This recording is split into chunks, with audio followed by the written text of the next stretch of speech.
Благодаря какому народному комиссару СССР в ночь на 22 июня 1941 года налеты немецкой авиации были отражены без потерь? Ответ на этот вопрос знает далеко не каждый, но Селима Цуроева не из их числа. Она больше всего интересуется историей и в прошлом году также писала диктант Победы, поэтому с ответами трудностей особых не возникло.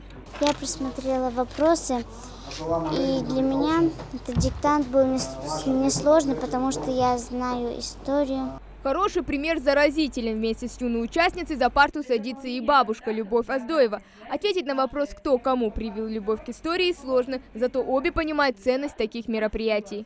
Диктант Победы – это исторический момент для всех нас, и россиян, и мужей в том числе. Мы должны помнить о своих героях, мы должны помнить об этой победе, не забывать об этом. В том числе много ингушей, которые участвовали в этой победе, в этой войне, участвовало много ингушей. Мы должны всегда об этом помнить. И для нашего поколения, чтобы эти диктанты продолжались, и чтобы наше поколение тоже помнило об этом. Диктант Победы – международная акция в память об окончании Второй мировой. Ее инициатор – партия «Единая Россия». Главная цель – привлечь интерес общества к Великой Отечественной войне, знакомство с героями и событиями тех лет.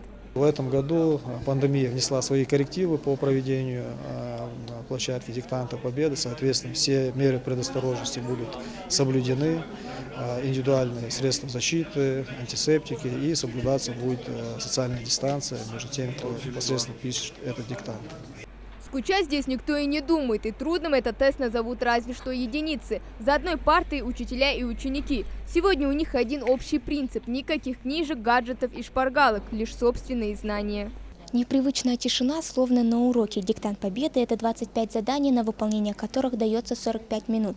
И если одни только приступили к решению задач, то другие уже на завершающем этапе. Всероссийскую акцию впервые провели в стране в 2019 году. Онлайн-трансляция диктанта по всей стране началась ровно в час дня. Разница во времени сказалась только в часовых поясах. Ну а само мероприятие стало данью памяти и уважения тем, кто подарил нам будущее без войны, и тем, кто остался на полях сражения. Мы не помним, мы должны только сохранить память о них.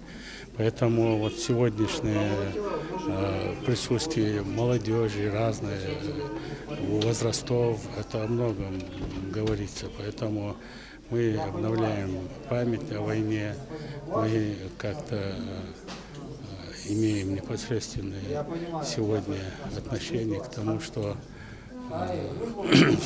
происходило во время войны, и что досталась такая победа нашей великой стране.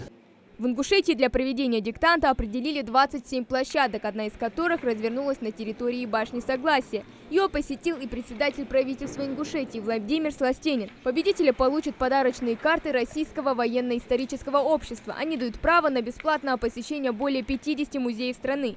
Ну а для будущих абитуриентов еще один бонус – дополнительные баллы при поступлении в университет. Хава Гагиева, Асхат Белакиев, Новости 24.